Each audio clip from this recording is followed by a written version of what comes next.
Ryan Seacrest here. When you have a busy schedule, it's important to maximize your downtime. One of the best ways to do that is by going to ChumbaCasino.com. Chumba Casino has all your favorite social casino games like spin slots, bingo, and solitaire that you can play for free for a chance to redeem some serious prizes. So hop on to ChumbaCasino.com now and live the Chumba life. Sponsored by Chumba Casino. No purchase necessary. VGW Group. Void where prohibited by law. 18 plus terms and conditions apply.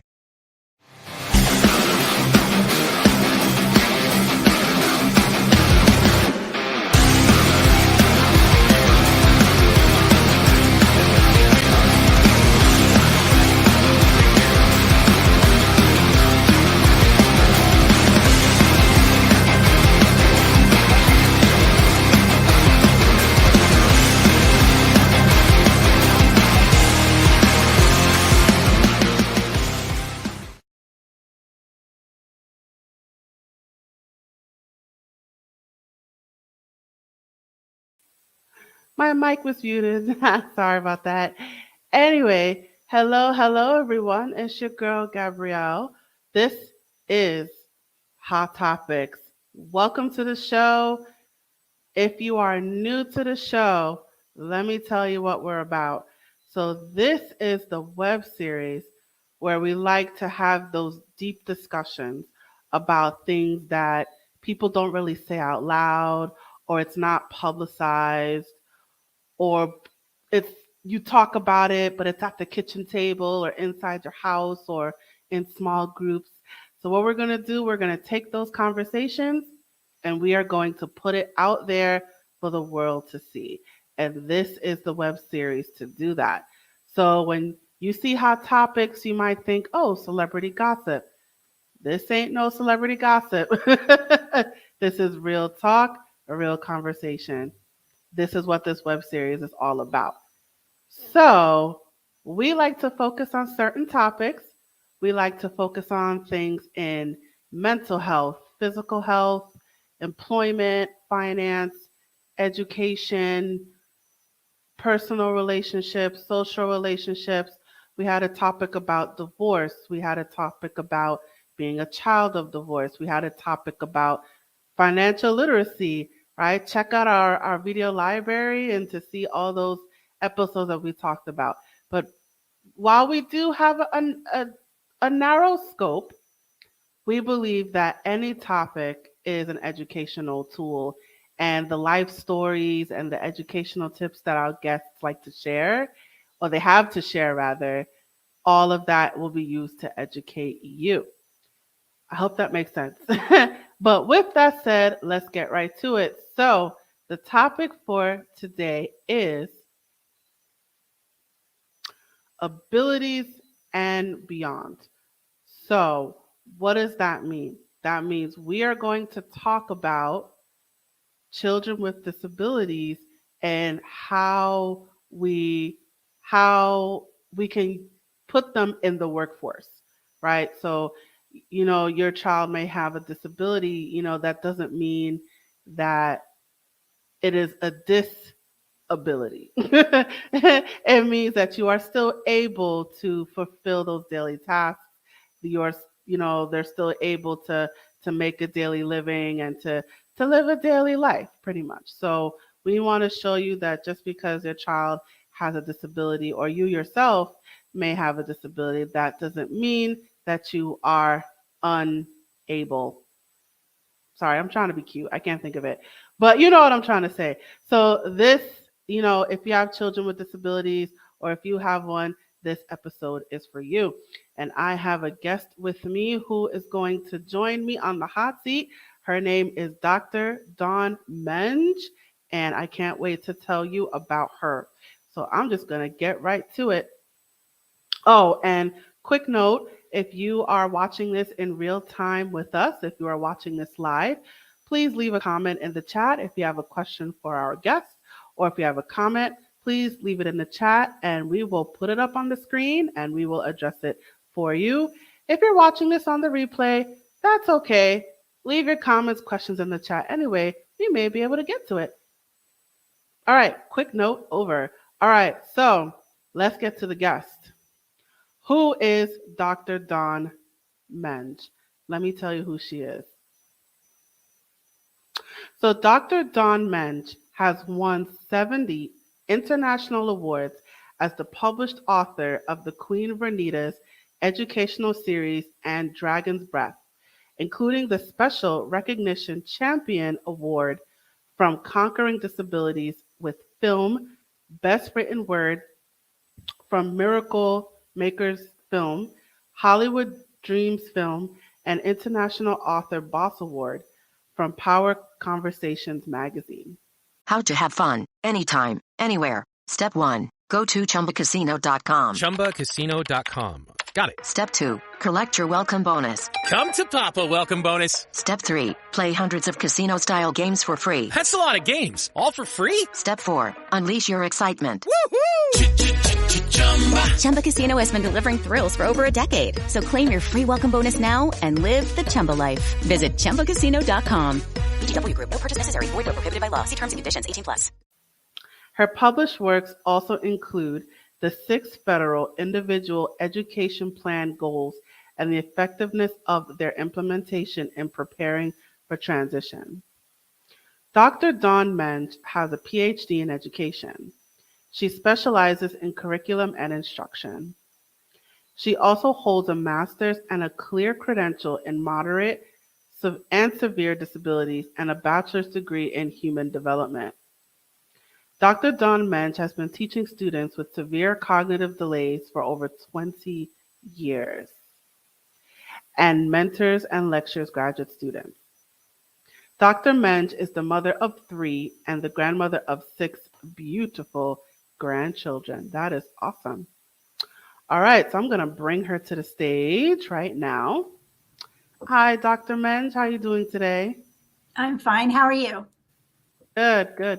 So we're going to get right into it. I am looking forward to hearing what you have to say about this topic. You have a lot of background in this, so Yes. I definitely want to get your point of view, and I want to pick your brain. And so children, well, let's start with this. So you have experience with working with children with disabilities. Can you go into what types of disabilities? How old are they? Just give us the deets. I've been teaching, and I started as an assistant in an elementary classroom. And so I've been teaching for over 20 years. I've actually taught junior high, high school, and our students stay until their 22nd birthday. So we actually have adult centers, and mine was in a storefront in the town. So I have experience, and I also subbed in a preschool for a week, which is a lot of fun. We did a lot of bubbles. But so I have experience with all age groups for disabilities. My dissertation was written on the federal standard goals that we use for transitioning, which teaches community skills, life skills, and how to ride the city bus, how to work, and how to be as independent as possible. So that's what we're really going to focus on in this conversation. We're going to have a couple. So some of the information is going to overlap because it overlaps. And so we're just going to dive into it and see where it takes us. Awesome. So let's dive right into it. So let's throw out some. Well, I'll just ask you, and you'll say. Okay. So which disabilities have you come across in your career? Our students have severe cognitive delays, so they would be under 70 cognitively, and I've had all disabilities. I'm sure at this point. We have visual impairments, hearing impairments, cerebral palsy. We have autism, Down syndrome. I just can't even think of all of them at this point.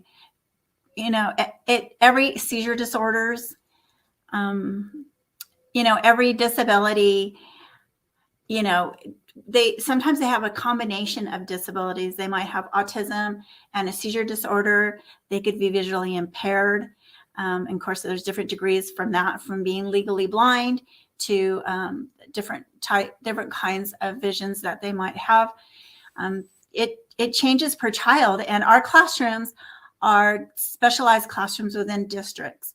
So I work for the county schools, and we work within each school district within the whole San Bernardino County. So we work from wherever San Bernardino County is. We could work from Needles to Big Bear, to Ontario and to Redlands. And so it encompasses a huge, we even have classrooms in Toronto, which is, if you live in California, that's quite a ways from where we are. I'm actually in Wrightwood, and I work in Victorville. So usually we have one or two. Right now we have 4 classrooms on my site. So because we have influx of children with disabilities. So it really varies per district, per site, per classroom, per state, what we are doing with our students. Different states have different philosophies about our population, but the federal goals are federal goals. So they are to be held by all of the states and followed. So anybody who has a child with a disability should know that at the age of 15, they will start creating the goals for the transition. Now, these are above and beyond the academic goals or the occupational therapy goals, the speech goals, physical therapy, whatever services their child has. These are the transition goals, which teach the child independence and work skills. It's based on, there's one that's training or education, and the teacher and the team would pick, what category that goal is in. And then there's employment, and there is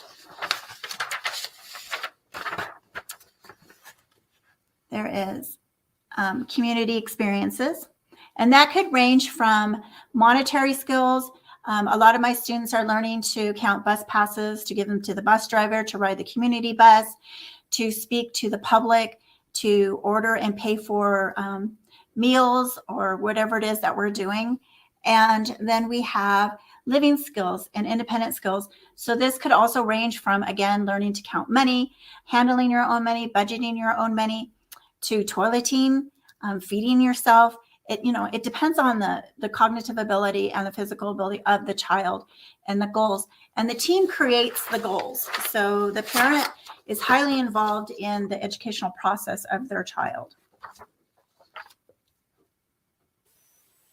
And what is that called? What you just held up? These are the federal transition goals. Okay. And where does one get that? Under the Department of Education, the Federal Department of Education, there's categories for special ed, and you can look on there. But the forms themselves vary from district to district. These are the ones that we use in our district. But if you went to LA County, their IEPs look very different. But they all have goals. So you would be creating goals. So the goals start with present level performance. So that would be what the child can do at this moment. And then we have what you want after you graduate. It says after graduation or completion of high school, the student will, and then you're just going to describe what the ultimate goal is, the big goal. What do you want the child to be able to do? To order their meals in a restaurant independently, to be able to count out their money and pay for it. What is the ultimate goal? And then this is going to be the steps. How are we going to get there? So this would be the step, and the goal lasts for a year.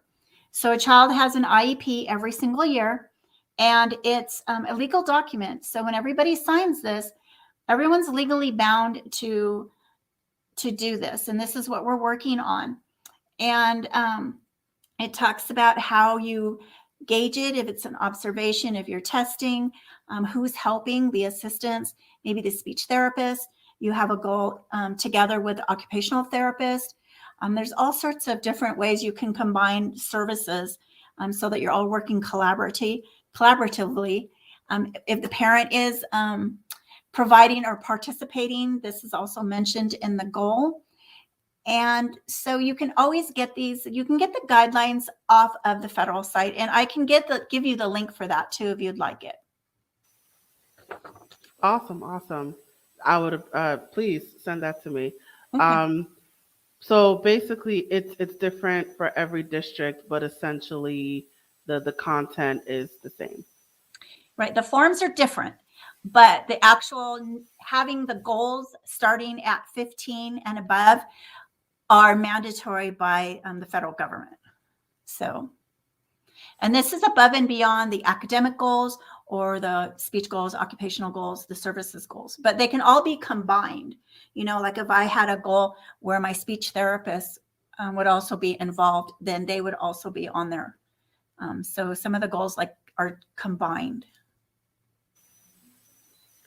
So what about under 15? Is it optional? Under 15, we're not working on the transitioning because we're transitioning them from public education to adult life. And so we're working on specific goals like independence, community, so that they can be active adults. So below that, we're working on the academic part of it. So we have academic goals. Got it. Got it. So we're gonna focus on the transitional goals. Yes. So you said some already about the types of goals that parents ask for. So you talked about travel training, being able to get a bus pass, to be able to count money at a restaurant, to pay for something, to It is Ryan Seacrest here. There was a recent social media trend which consisted of flying on a plane with no music, no movies, no entertainment. But a better trend would be going to ChumbaCasino.com. It's like having a mini social casino in your pocket. Chumba Casino has over 100 online casino-style games, all absolutely free. It's the most fun you can have online and on a plane. So grab your free welcome bonus now at ChumbaCasino.com. Sponsored by Chumba Casino. No purchase necessary. VGW Group. Void where prohibited by law. 18 plus. Terms and conditions apply. what was it? To find a job, to hold down a job. So what other goals do parents ask for? Again, it's based on the child's abilities. It could be learning how to cross the street safely. It could be if the child isn't leaving the campus, it could be going to the cafeteria and standing in line, learning to stand in line, wait their turn, ordering from the cafeteria, sitting outside and socializing with the general population on campus. It depends on, every site has different things that they can access. We have in our environment, we have different classrooms. When I had the center in the storefront, we did a lot of going to the bank and practicing at the actual bank and making deposits. The children, when they work in the community, they're part of workability. They actually earn their own paychecks. So when we were on the high school campus, there was a bank on the high school campus. So my students had an account and they would go over and they would deposit their money and then they would take it out as we were going into the community.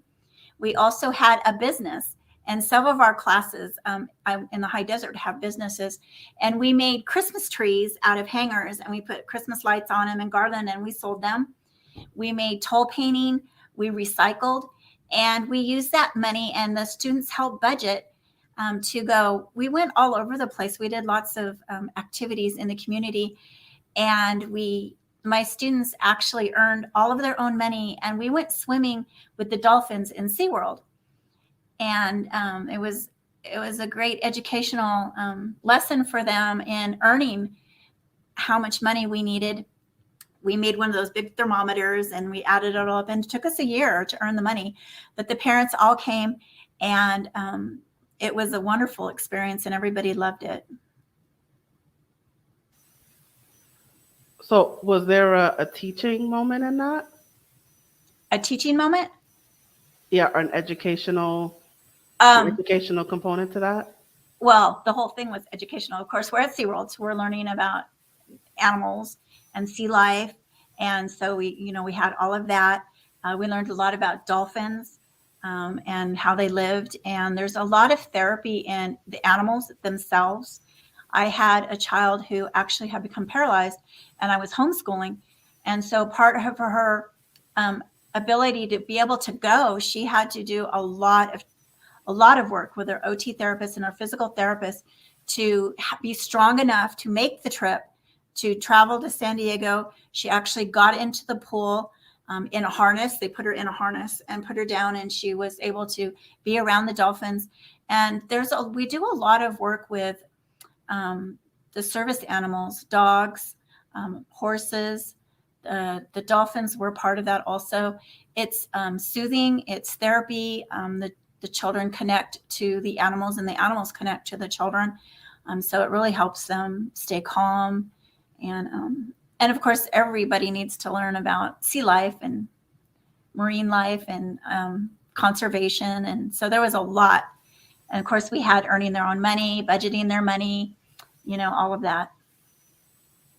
So it's exposing them to different things of society and and not being stuck in one place, but actually taking them out there in the world and seeing different parts of the world and experiencing for themselves what's out there. And for the parents too, I was very lucky. I had the same students for the whole entire time. I started in the elementary, and we all stayed together until the adult center, and they actually graduated or moved away. And so I had a really good bond with the families, and we were able to do a lot of things. We had a ski program, and that's something else. I grew up in a very small mountain community, and we were able to go skiing as part of our educational day. That we would close the school and we would all go up to the ski hill, which was only like 4 miles away. And we would it was part of our PE. And the parents that I had, their siblings were going skiing because we live in the mountains, but they didn't realize that their disabled child could also do this. So I contacted the local ski resort, and they had an actual program for our students, and I got a grant. And so we went 4 years. And every child in my classroom had the opportunity to go. So I had some teenagers that were learning to snowboard. And then I had some and they actually were in our local newspaper. And so the other ones, this little girl has Down syndrome, and she was skiing. And so they used the reins, and the ski instructor is guiding her with the reins. This little girl is visually impaired, and she loved skiing. And she got a lot of guidance from them. And then this little girl, she has Down syndrome, and she loved it. And she actually was also going to the college. My students went to the college and took the restaurant class. So they learned how to make meals, how to serve meals, how to, wash the dishes. This is all employment skills. They all had food handlers cards. And so, to give our children these opportunities in the same sense that we're giving the regular population the same opportunities, there's no difference. They're children who deserve the same opportunities, the same experiences that every child is able to have. They just need a little bit of extra help sometimes, some guidance, some extra skills. But they need the same experiences that all of our children need. So taking our children to SeaWorld to learn about the sea animals and to go swimming with the dolphins is giving them the same experience you're giving a kindergarten class when you're taking them. It's the same thing. And sometimes we forget that our students they're people, they're children first who have some kind of disability. They're not the disability and then a child. So, every person who either is working with our students or has a child who has a disability, they want to be treated the same as everybody does. I remember when we were in the elementary school, we would take our students down to the playground and they would play, with the general population. And the proctor would give the children these extra, cards that they would get for being good on the playground, but they would get cards for playing with the special children. And I had a little boy, and he loved going out there, and he was visually impaired, and he would come over and get in line and get his ticket for playing with the special child. He did not know that he was the special child. And we forget that the person that has the disability doesn't see themselves that way. They see themselves as they are living their lives. And we have to remember that. We want to treat the children who are special as, the children in the general population. Yeah, they're children.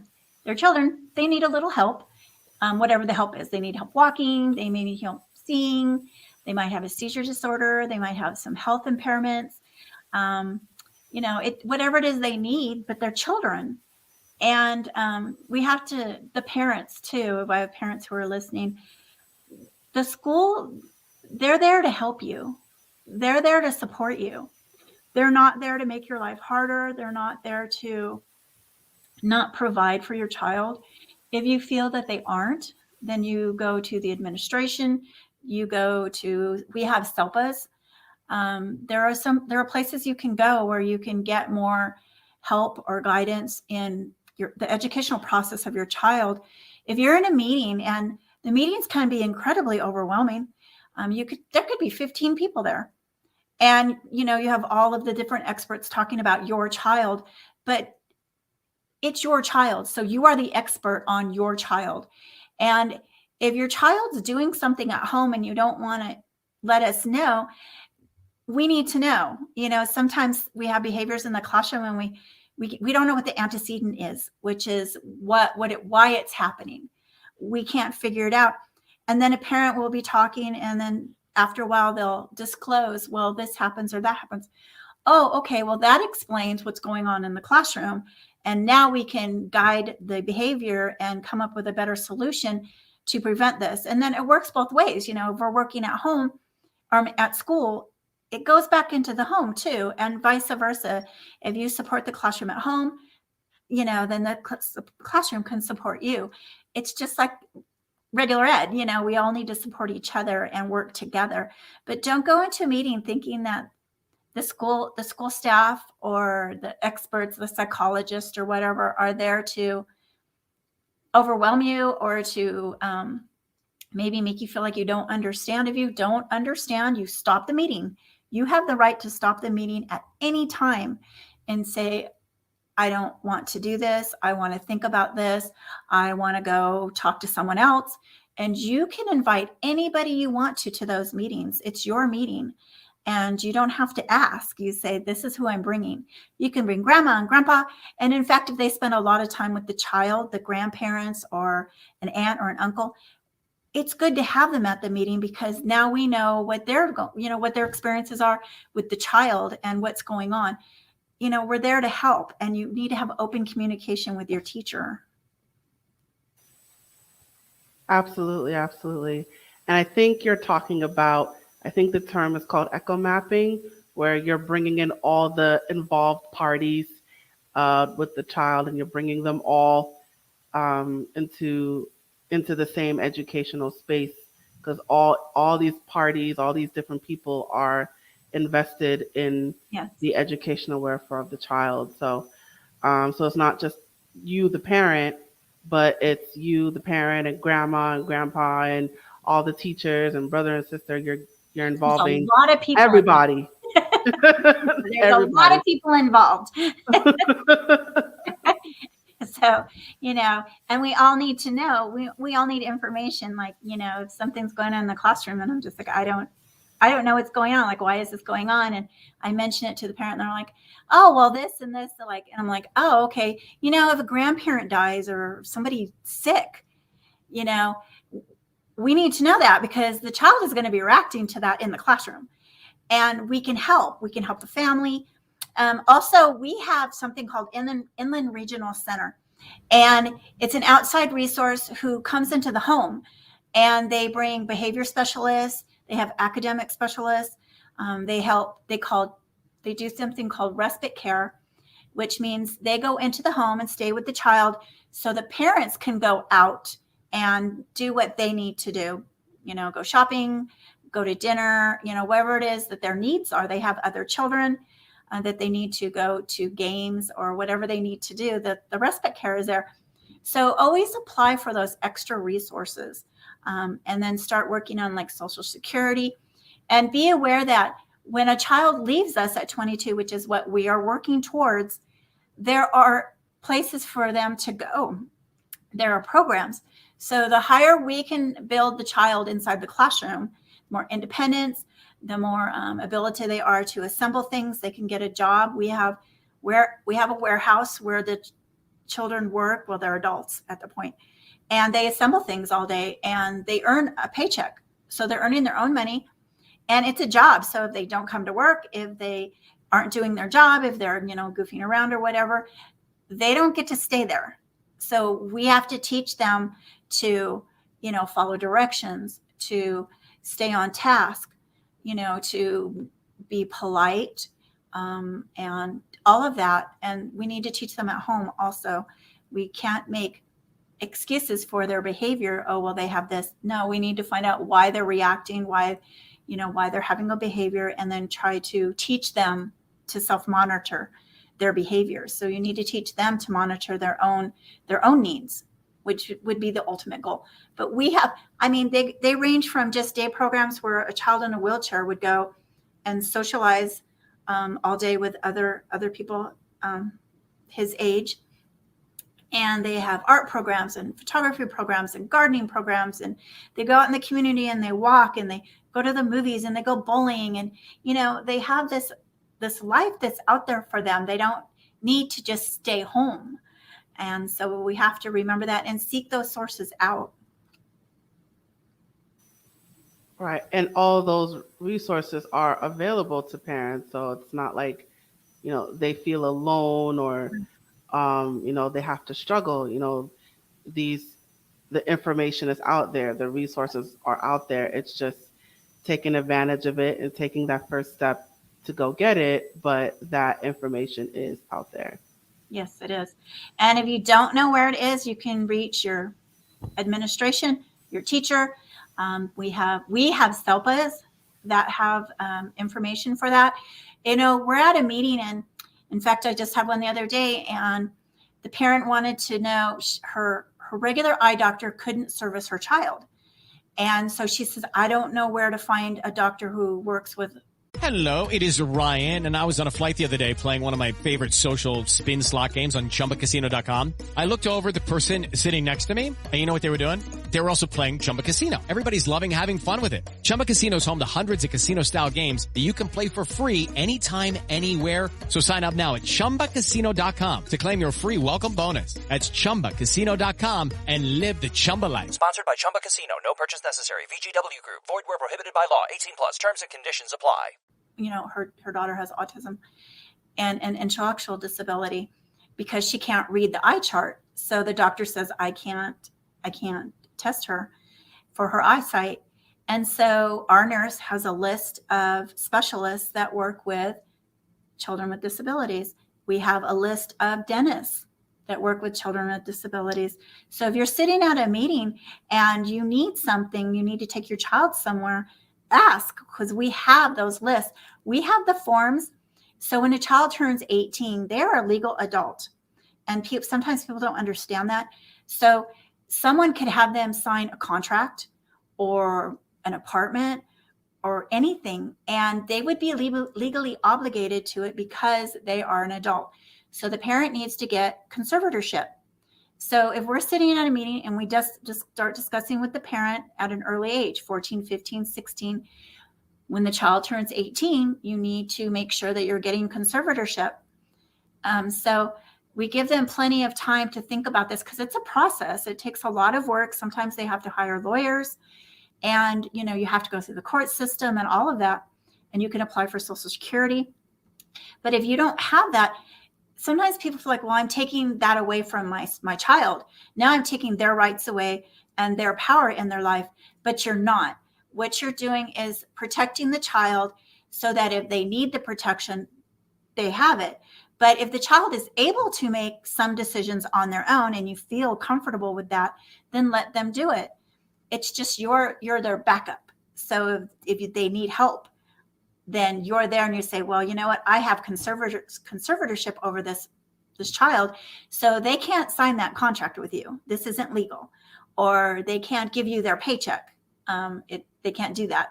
So you have that authority to stop something that is not upfront So don't hesitate to do that either. Absolutely. Absolutely. You got to this is to be assertive, right? Right. So parents should be assertive when it comes to their child's education and their well-being. I have an older brother who's disabled, and he was in a center, and something happened, and so they took him to the hospital, and they actually took him off of his medications. So then he was disoriented, and we did not know where he was, and we don't have conservatorship. It's just something that my mother has not done, but we couldn't find him. And they moved him from one hospital to another. And when we tried to talk to him, he said he didn't want to talk to us because, they'd taken him off his medications, and then he was disoriented and confused. And so that's something that could happen. They could get in a car accident and be taken to the hospital. And if you don't have, any legal right over them, they're not going to let you. They're not going to let you make decisions. They're not going to let you talk to the child. And it's scary. It definitely sounds scary. So you have to remember that. It's for their protection. Yeah. All right. I want to make sure we get to this before we close. So I wanted to bring it back where you talked about teaching children with special needs independent skills, how to do things for themselves, especially when they become adults. So in the preliminary interview, we were talking about employability and work skills. So I wanted to have you go into that more in terms of, yes, it does depend on the child, but yes, go into how does that begin? So how do you teach workability and employability, and how does all that work? Well, we sign them up for the workability where they get paid, and then they go out during the day with my assistants. My class goes to CVS and works one day, and then they go to Walgreens. And they start that at the age of 16. They're able to go. And they have a timesheet. They have to follow directions. And I also have the True Value up here in my little town who supported us for must be 14 years. And they give us things to do in the classroom because now I'm 40 miles from them. But last year they gave us ski hats. And my student is using this gun to put the price tags on the ski hat. He must have done over 300 of them. And so he's getting paid by workability to do this. He's learning a skill. And then they give us a movie pass. And I get the bus passes from the county schools. And so we practice riding the city bus. This is us getting on the bus. And my student has to hand the bus driver the bus passes. And then we ride the bus. And then we're able to go to the movies once a month doing this. But they know that if they earn the money, we get to go to the movies and ride the bus. And then we go out to lunch. And so learning work skills is just like any other person. I forgot to bring them. I'll bring them next time. But we have things called vocational jigs in our classroom. And they're from Attainment Company, if any of the teachers want to buy them, or even parents, you can buy them and use them at home. And they have kits where you learn how to put things together. You learn how to sort by color, by shape. You learn how to put things together by counting. And they go from 1 step to 7 steps. So we start out with the 1 step where they're just like putting in or maybe putting the top on something. And then we go all the way up to 7 steps, which could be a sprinkler. We have one that I can't even put together. It's got like 8 pieces and it's actually really hard, but I'll bring that one too. But we learn to do that in the classroom. And then they practice going from maybe taking an hour to do the jig, which could have 30 of them, to 45 minutes to 30 minutes to 15 minutes, so that if the child can sit and independently work, complete the jig, and the child then is able to work in like an assembly line. They're able to do the job and to keep doing it and stay on task. So I have students right now, I'm doing 12 12 to 22-year-olds. So I'm starting my 12-year-olds on doing this. When they're done with their academics and they need a break, they'll get up, and we have 2 bookcases filled with these jigs, and they'll get up, pick which one they want to do, bring it back to their desk, and they'll complete it. And then they will go back to doing some academic work. And so it's something they're doing all day long, and then they just learn to do them as they progress and their skills progress. So in terms of the skills, it sounds like you focus more on activities that can be repeated, that is hands-on, that involves scheduling, sticking to a same time. So it's you when it comes to workability and teaching those skills, it sounds like you focus on a specific set of skills. Again, it depends on the child. Gotcha. In the classroom, they're working on the vocational jigs. The ones that are 16 and over and enrolled in workability, they're doing that and going actually out into the community and working, like at CVS, they're stocking shelves. They're, tidying things up. The True Value, they give us bags of receipts, and my students add them up and put like 10 receipts together. So they're learning lots of different skills. Some of the students work at like the Dollar Tree or Stater Brothers. It depends on, I've had students who worked in places where they did like custodial type work. So it really more depends on the child you have in the classroom at the time and what you have around you that you can access and who's willing to help you. So if any of your audience are business owners and they were willing to be part of this program, when I had the center in the store, my students worked in pizza places. So we worked in Little Caesars for a year, and my students, made everything from putting the dough in the dough stretcher to putting the sauce on to counting the pepperoni, all of that. They worked at Pizza Hut, where they actually put the salad bar together, and the rest of the class would come and they would serve us lunch. So it depends on the skills. Another pizza place, we have a lot of pizza places in our town, but the other one, our students put the boxes together, assembled all the boxes, which is something we're teaching in the classroom, is to be able to do repetitive work, to stay on task and complete it. And we were able to work in the Pizza Factory, put all the boxes together for them, and they were able to earn money. So it really depends on the child themselves, and what is available around the classroom.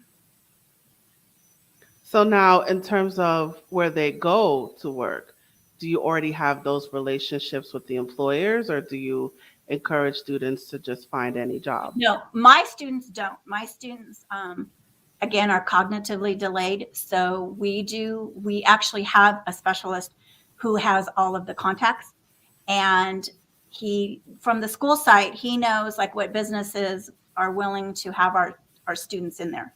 So it's CVS and Walgreens, the big stores, Dollar Tree, and things like that. So the workability technician does all of that. When I was in my smaller community, we did the contacts because it was a smaller community, and it was actually, we knew everyone. So we did the contacts, and we did most of that kind of groundwork. So it depends. Again, it depends on the teacher, the environment. I've done things with parents who had businesses, and they had our students doing things and helping. So it's all about the students and what we can do for them.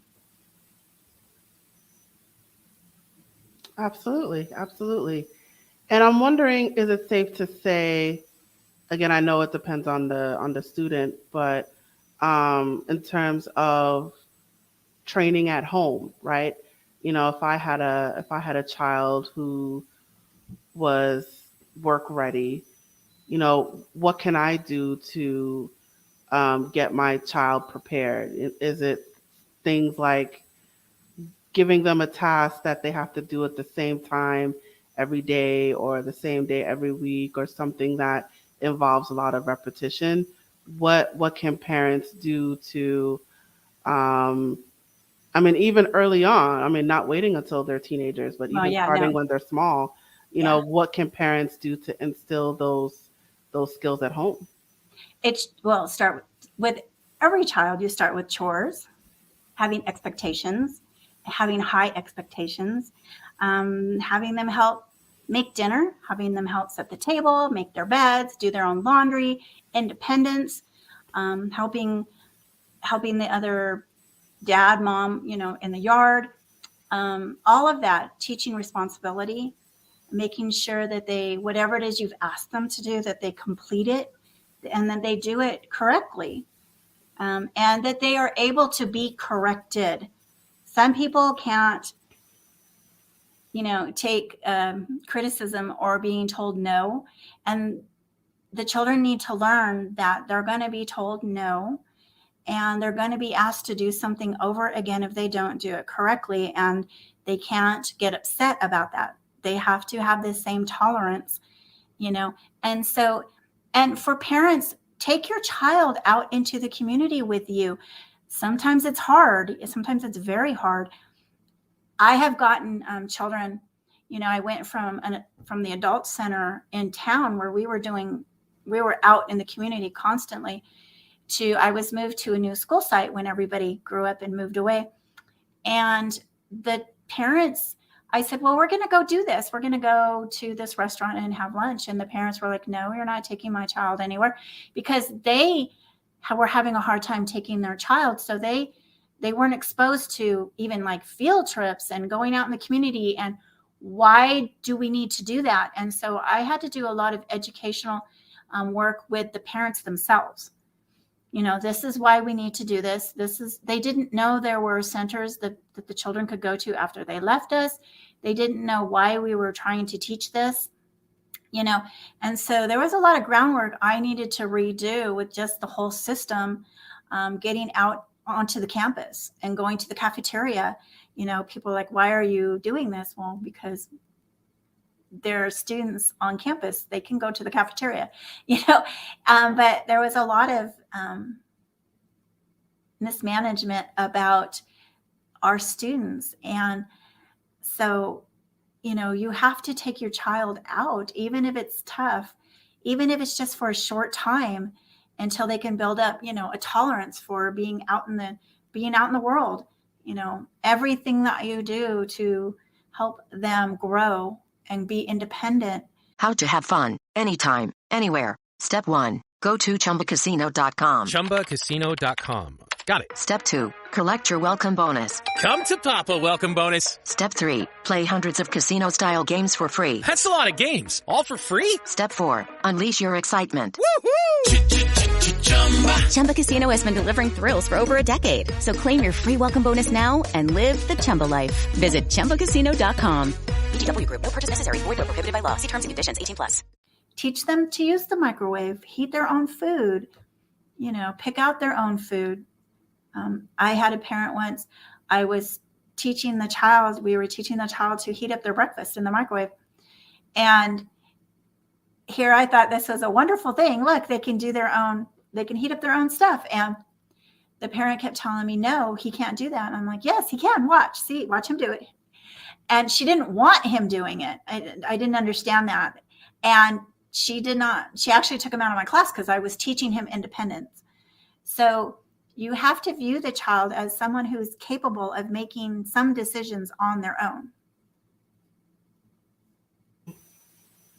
Like, and that's pretty common. Like, you'll have those helicopter parents that want to do everything for their child, or, they feel that, oh, they can't do it because they have a disability, so I have to do everything for them. But we're saying no. Yes, you'll have to put in the extra work, but they can do things for themselves. And safety is something that sometimes we don't teach our students. They're used to hugging everybody. And no, it's not okay. You can't hug everybody. Everybody's not a safe person to do that with. And so when they come into the classroom, we teach handshaking. We shake hands, and you only, hug your circle, your inner circle, your family, your, whomever it is that you can hug, especially for Down syndrome children. They tend to do that. And we have to teach them safety and self-preservation. Just because someone is your teacher or somebody you're employed by doesn't necessarily mean they're a safe person. And we need to teach our children the same safety rules we teach our regular education students, to have warnings, to talk to people if they don't like what's going on, if something is making them uncomfortable. They need to be able to voice that in some way, even if they're not verbal. So safety is a big thing we need to teach our children. Absolutely. Absolutely. All right. So time is getting away from us. So if I wanted to ask if you have any words of wisdom or final advice that you'd like to share. For me, for the parents, it's, when seek your educator out, and it could be the teacher, the administrator, the psychologist, the OT therapist, the speech therapist. Seek them out, talk to them, talk about your child. We're all a team, and we need to be a team. And don't be intimidated by a huge meeting. Make sure that your voice is being heard. Thank you so much for that. And let's get to your promo. I'm going to put up your banner. All right. So you guys, Dr. Menge, she is all over social media. You can follow her on Instagram, Facebook, and Twitter. So definitely check her out on social media. And if you would like to learn more about her services, she has a website. You can go to www.drdawnmenge.com. So I encourage you to follow her on social media and go to her website to learn more about her services. And if you can briefly talk about your services, Dr. Menge, tell us about your business. I have an educational series that I actually started while I was getting my credential. And there's 13 in the series now, and I've won 70 awards. But it's based on my actual adventures of my life, my family, my friends. I have my students in my books, which we'll talk about on another episode.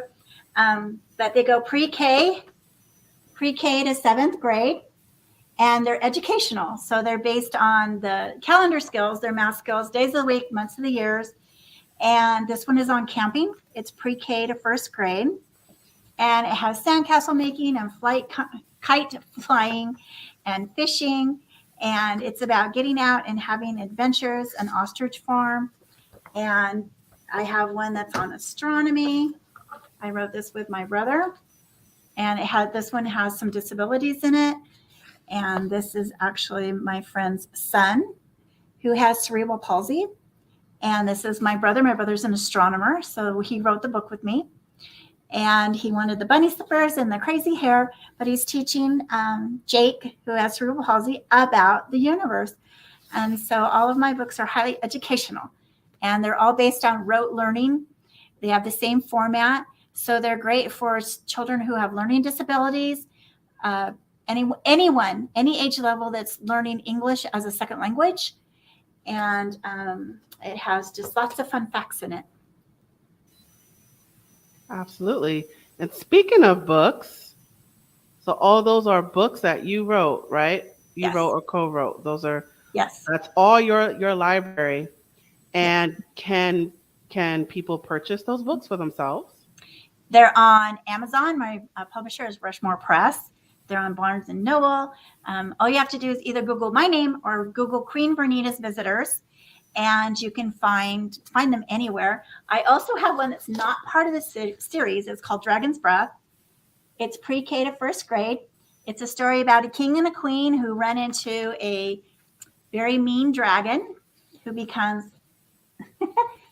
jealous and starts doing things to the village. And it's all about teaching kindness and, not hurting other people when you're jealous or angry. And so it's actually quite popular all over the world. And I've had a lot of fun writing it. All right. So you guys heard that? You can pick up her books on Amazon, Barnes & Noble, and Rushmore Press. So just Google her name, Dr. Dawn Menge, and the books are on your website, I assume? Yeah, it's not updated, so I don't have all. I published 6 in the last couple of years, so I don't have all of those new ones on there. But if you're not sure what grade level, because they are pre-K to I go all the way to 7th grade, just send me a note and let me know about the child, and I will let you know which books would be appropriate. I have some on Alaska, New Orleans, 2 on Hawaii, Baja, Mexico. I have one on a train ride from Williams, Arizona to the Grand Canyon, and we went on the Polar Express. So there's lots and lots of different subjects. Awesome. So wherever books are sold, pretty much, yeah, you can go ahead and buy those books. All over the world. All over the world. Yes, all over the world, wherever you are. I got a book review on this one from someone in India. They purchased my book and left me a book review. So they're all over the world. Awesome. All right, there you have it. So wherever you are, all over the world, there's no excuse. Get out there and get those books. All right, Dr. Menge, thank you so much for joining me today. Thank you for having me. Yeah. All right, I'm going to put you backstage now. And it is just you and me, guys. So let me get my banner. Where's my banner? There's my banner. Okay. I just realized the yellow banner is clashing with the yellow dress. So. All right. But anywho, we have reached the conclusion of our episode. Thank you so much for joining us today. Wherever you are watching this episode right this second, please follow us. Follow, subscribe, like, whatever the button is, press it. Press the button. Stay in touch with us, please, wherever you are watching this on social media. And check out our video library for more videos and clips. So please check out our other episodes wherever you are. And while you're at it, let us know what you thought about this episode by leaving a comment in the comment section below or in the comment thread. And as a reminder, we are a Step Ahead Tutoring Services. So if you would like to learn more about our tutoring services, our workshops, or anything that we have to offer, you can visit us online. Our website is scrolling below, but I will just repeat it. It is www.astepaheadtutoringservices.com. You could also reach out to us on social media, all of which is scrolling below. And we have an email list and a texting list, and I encourage you to sign up for both. Either or both. Stay in touch with us. We'll let you know about our discounts, any special offers, and promotions. So definitely sign up for our email list and texting list, which is also scrolling below on your screen. And let me just get this final message before we officially close. Hey there, have you heard of us? We're a small team of tutors here at A Step Ahead Tutoring Services. We believe that education and information should be accessible to everyone, regardless of income, race, or creed. We're dedicated to making this happen, but we need your help. Please consider making a donation to our company. No amount is too small. Your donation will allow us tutors to remain employed, offer free and low-cost services, put on productions like this web series, and reach out to families nationwide. With your help, we can tackle the academic challenges of our students and the emotional, mental, and behavioral changes that result from these challenges. As a bonus, we can improve our communities in the process. Support us today. Note: we're a for-profit company.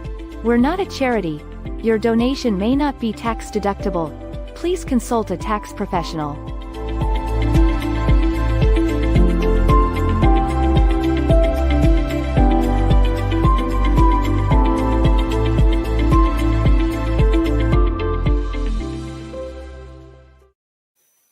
Absolutely. So yes, please consider making a donation today. And thank you so much for joining us today. I had an amazing time. I hope you had an amazing time too. I look forward to seeing you at the next episode. So now I am signing off. Thank you for coming.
Hey, it's Ryan Seacrest. Life comes at you fast, which is why it's important to find some time to relax. A little you time. Enter Chumba Casino. With no download required, you can jump on anytime, anywhere for the chance to redeem some serious prizes. So treat yourself with Chumba Casino and play over 100 online casino-style games, all for free. Go to ChumbaCasino.com to collect your free welcome bonus. Sponsored by Chumba Casino. No purchase necessary. VGW Group. Void where prohibited by law. 18 plus terms and conditions apply.